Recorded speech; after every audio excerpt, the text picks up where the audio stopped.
তো hello everyone, সবাই কেমন আছো? দেখো তো আমি এখন আমার মাম্মামদের জন্য খিচুড়ি বানাবো। তো খিচুড়ির রেসিপিটা দেখে নাও একবার সবাই। তো এখানে দেখো ডাল নিয়ে নিয়েছি, চাল নিয়ে নিয়েছি। তো এখন এগুলোকে একটু জল দিয়ে ধুয়ে নেব ভালো করে। তো এটা দেখো ধোয়া হয়ে গেছে। তো এখানে একটা কুকার এর মধ্যে আমি ওই ডাল আর চালটা দিয়ে দেব। তো দেয়া হয়ে গেছে।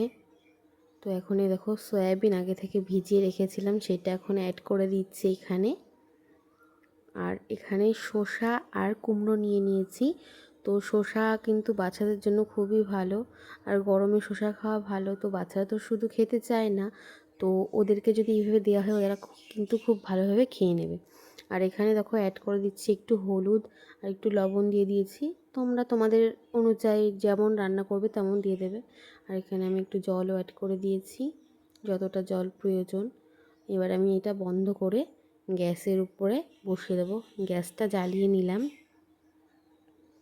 এবার কুকারটা বসিয়ে সিটি মেরে নিলেই রেডি হয়ে যাবে খিচুড়ি। তো দেখো আমার খিচুড়িটা কেমন হয়েছে, খুবই সুন্দর হয়েছিল খিচুড়িটা। আর আমার মাম্মামরা এটা ভালো খেয়েওছে। তো বাড়িতে একবার ট্রাই করো অবশ্যই, বাচ্চাদের জন্য খুবই ভালো। তো টাটা সবাইকে।